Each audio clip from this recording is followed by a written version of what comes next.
Hello दोस्तों, हम लोग आ चुके हैं एक बहुत ही महत्वपूर्ण वीडियो के साथ। मेरे पीछे देख रहे हैं लिखा है कक्षा 10वीं बोर्ड परीक्षा 2025 के लिए विज्ञान कैसे पढ़ें। जो हमारा एक साइंस यानी विज्ञान सब्जेक्ट है उसको पढ़ने का मैं एक तरीका बता रहा हूँ, क्योंकि हमारे पास क्या है, कुछ कम समय बचे हैं। उस कम समय में हमें बहुत ही बेहतर तैयारी करनी है। उसी के लिए मैं लाया हूँ कुछ पॉइंट। अगर आप उसको फॉलो करते हैं तो आपके बहुत ही बेहतर यानी बहुत ही अच्छे नंबर आ सकते हैं। तो हम देखते हैं।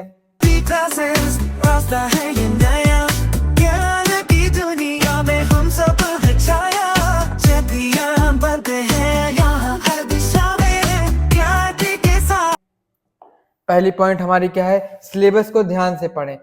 सबसे पहली बात है कि सिलेबस को ध्यान से कैसे पढ़ेंगे। जब तक आप उसको अच्छे से नहीं जान जाएंगे कि हमारा सिलेबस क्या है, तब तक आप कैसे अच्छे से पढ़ेंगे। सबसे पहले आप क्या करना है, अपने सिलेबस को अच्छे से देख लेना है, क्या मुझे पढ़ना है क्या नहीं पढ़ना है। उसके बाद आप पढ़ना शुरू करें। यानी अगर आपको इसके अंदर का ही पढ़ना है तो आप इसको क्या करें, बहुत ही बेहतर से पढ़ लेंगे। लेकिन अगर आपको मालूम ही नहीं कि इसके अंदर मुझे क्या पढ़ना है, तो आप अच्छी तैयारी कर ही नहीं पाएंगे। आप मेहनत तो बहुत करेंगे लेकिन उसमें आपकी अच्छी तैयारी नहीं हो पाएगी। तो क्या होगा, अच्छे नंबर नहीं आएंगे, जिससे आपको बहुत क्या डिप्रेशन हो जाएगा। तो मैं यही कहूंगा कि आप अपने सिलेबस को देखें और सिलेबस को ही समझ करके अपने एग्जाम की अच्छे से तैयारी करें, और बहुत ही अच्छी आपकी तैयारी होगी अगर आप अपने सिलेबस को लेकर के चलेंगे, उसको समझ के चलेंगे।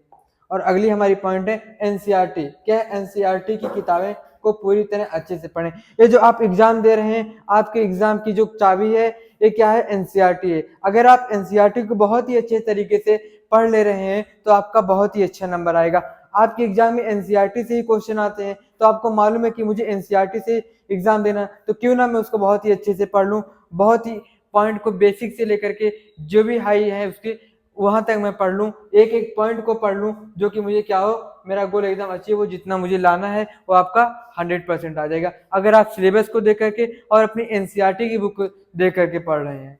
फिर अगली पॉइंट हमारी है कठिन अध्याय को पहले पढ़े। क्या है, आपको कुछ चैप्टर तो इजी लग रहे होंगे तो उसे क्या करें, ऐसे ही पढ़, लेकिन जो कठिन चैप्टर उनको सबसे पहले पढ़ लें, ताकि आखिरी में आपको क्या करें, वो रिवीजन हो जाए और जो इजी चैप्टर है वो आप आराम से पढ़ लेंगे। अगर आप ऐसा नहीं करते हैं, आप इजी चैप्टर पहले पढ़ ले रहे हैं, फिर क्या कर रहे हैं, टफ चैप्टर पढ़ रहे हैं, तो आखिरी में क्या होगा, आपका जो टफ चैप्टर होगा जल्दी होगा नहीं, क्योंकि आपके लिए टफ है। तो क्या होगा, दिक्कत आएंगी, जिससे आपको क्या होगा, डिप्रेशन होगा। तो यही कहेंगे कि सबसे पहले आप अपने टफ चैप्टर को कंप्लीट कर लें, उसके बाद अपने इजी चैप्टर को पढ़ें, जो कि आपकी बहुत ही अच्छी तैयारी हो जाएगी। क्योंकि कम समय में क्या रहेगा, इजी चैप्टर आपका कुछ परसेंट आ रहा होगा तभी आपको इजी लग रहा है, इसीलिए क्या करें, उसको लास्ट में पढ़ें। और पहले क्या करें, जो आपके कठिन चैप्टर हैं, अध्याय हैं, इनको पढ़ने की कोशिश करें। फिर अगला देखते हैं हमारा टॉपिक क्या है। क्या है, महत्वपूर्ण फार्मूले और परिभाषाओं के लिए अपने शॉर्ट नोट बनाएं। क्या करना है, जो आपके मैथ में यानी साइंस के जो फिजिक्स में महत्वपूर्ण फार्मूले हैं उनको क्या करें, एक शॉर्ट नोट बनाएं। और जो क्या परिभाषाएं हैं आपकी, क्या है, जो परिभाषाएं साइंस में, केमिस्ट्री, बायो, फिजिक्स में जो आपकी बड़ी बड़ी परिभाषाएं, उनको क्या करें, पहले पढ़ लें। पढ़ने के बाद क्या करें, उनमें जो मेन मेन पॉइंट है उसको क्या करें, एक अपना अलग से नोट्स बनाए, उस नोट्स में ऐड कर लें, ताकि आपको क्या हो, एग्जाम के समय में आपको रिवीजन करने में बहुत ही हेल्पफुल है और बहुत ही अच्छे से आप अपने एग्जाम में लिख करके आए। इससे क्या होगा, आपका 100% अच्छे से चैप्टर तैयार हो जाएगा। फिर अगली हमारी ये विज्ञान के प्रयोगों और को ध्यान से समझे। क्या होता है, जो विज्ञान में आपका प्रयोग दिया होता है, कुछ बना के ऐसे दिया होता है कि ये प्रयोग ऐसे होगा, तो उस प्रयोग को क्या करें, आप अच्छे से समझे और उस प्रयोग का भी एक अलग से नोट्स बनाएं कि इस प्रयोग में क्या दिया गया है। ये भी बहुत ही महत्वपूर्ण है, प्रयोग से भी बहुत अच्छे अच्छे क्वेश्चन बनते हैं। अगर आप उसको अच्छे से समझ गए हैं, अच्छे से अपना नोट्स बना लिए उस प्रयोग के बारे में, तो क्या होगा, बहुत ही आपका आसान हो जाएगा चैप्टर।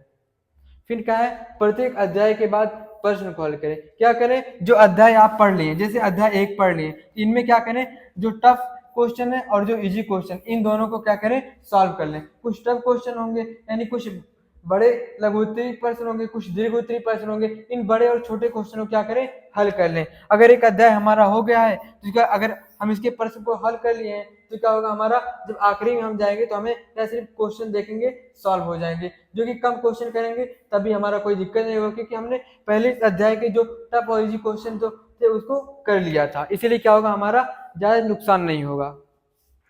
और फिर हमारी अगली पॉइंट है, पिछले साल के प्रश्न पत्र और सिंपल पेपर को हल करें। क्या करें, जो पिछले साल के पेपर हैं उनको सॉल्व करें, और जो सिंपल पेपर आपका मिलता है इसको क्या करें, जितने घंटे का आपका एग्जाम होता है उतने घंटे आप बैठ कर कहीं अकेले उसको सॉल्व करें, जो भी क्वेश्चन हो उससे कोई दिक्कत नहीं, लेकिन आपको समय में देखना है कि कितने क्वेश्चन हो जा रहे हैं। अगर आपके अच्छे क्वेश्चन हो जाए तो और बेहतर करें, अगर कम क्वेश्चन हो रहे हैं तो उसको देखें कहाँ हमारी गलतियां हो रही है, इतने समय हमारा क्वेश्चन हो जाना चाहिए। जिससे क्या होगा, आपका एक टाइम बचेगा और आपको क्वेश्चन भी समझ में आएंगे कि कौन से क्वेश्चन मुझे टफ लग रहे हैं, उसमें मैं और अच्छे से मेहनत करूं। ठीक। और हमारी अगली टॉपिक है डायग्राम्स का अभ्यास करें और सही लेबलिंग करें। क्या करें, जो हमारे डायग्राम्स होते हैं उनसे भी क्या होते हैं, अच्छे अच्छे क्वेश्चंस बनते हैं। एग्जाम में डायग्राम्स आ जाते हैं तो बताना होता है कि इस चीज का क्या नाम है, इस चीज का क्या नाम है, और उसका सही नाम आप कब समझ पाएंगे, जब अपने डायग्राम्स को अच्छे से प्रैक्टिस की होगी। अपने एनसीईआरटी की बुक से, अपने नोट से अच्छे अच्छे डायग्राम्स को जो दिए हुए इंपॉर्टेंट, उनको क्या की होगी, आपने पढ़ी होगी, और जो वहाँ पे नाम लिए उन चीजों के नामों को अगर आपने सही से समझ लिया होगा कि इस चीज यहाँ पे होती है, जिससे आपको क्या होगा, बहुत अच्छा होगा और आपके एग्जाम में भी अच्छे से आ जाएगा। कब आएगा, जब आप उसको सही से अभ्यास, बहुत ज्यादा अभ्यास उसका किया होगा, बहुत बार उससे क्वेश्चन आपने सॉल्व किया होगा, तब जाकर के हो पाएगा। और अगली हमारी पॉइंट है मॉक टेस्ट देकर अपने टाइम को मैनेजमेंट करें। आपको टेस्ट से बिल्कुल नहीं घबराना है। आपके पास जितने भी टेस्ट हो रहे हो आपकी कोचिंग में, स्कूल में, हर टेस्ट को देना है। कम ज्यादा नंबर आने की बात अलग है, लेकिन आपको टेस्ट देना है, क्योंकि उससे क्या होगा, आपका टाइम मैनेजमेंट होगा और क्वेश्चन आपकी तैयारी का भी पता चलेगा कि मेरी कितने % तैयारी है, जिससे क्या होगा, आसान होगा आपका एग्जाम इससे। और क्या है, नियमित रूप से रिवीजन करें और शंका होने पर तुरंत समाधान करें। मतलब क्या कह रहा है कि नियमित रूप से रिवीजन करें। आपको रिवीजन रोज करना है, जितना आप पढ़ें उतना क्या करें, रोज एक टाइम से रिवीजन करना है। ये नहीं कि मुझे आ गया फिर नहीं करूंगा, लेकिन आपको रिवीजन रोज करना है। और जो आपका डाउट आ रहा है, जो आपको क्वेश्चन में शंका पड़ रही है, उसका तुरंत समाधान करें। तुरंत अपने टीचर से, अपने स्कूल के टीचर से, या फिर जो आपने कोचिंग ज्वाइन की है उसमें जाकर के तुरंत क्या करें, अपना डाउट सॉल्व करें कि भाई ये डाउट क्या है, उसको समझे। अगर आप उसको नहीं समझ रहे, हो सकता है कि आपके एग्जाम में आ जाए, तो क्या होगा, आपका नंबर भी कम हो जाएगा। तो आप डाउट बिल्कुल ना छोड़ें। आपको यही कहा जाए कि आप डाउट बिल्कुल ना छोड़ें, ना ही अपने टेस्ट को छोड़ें। तो इसी के साथ मैं अपने इन पॉइंटों को खत्म करता हूं, और मैं कहूंगा अगर आपको एग्जाम की तैयारी करनी है तो हम भी इस चैनल पे एनसीईआरटी बुक पढ़ाते हैं, जो कि आपकी क्या है, एनसीईआरटी बुक पढ़ाते हैं। आप इस चैनल पे हमारे, जिस पे ये वीडियो है, इस पे हमने बहुत से चैप्टर पढ़ा चुके हैं। अगर आपको तैयारी करनी है तो आप इससे भी तैयारी कर सकते हैं। इसी के साथ खत्म करता हूँ। Thank you.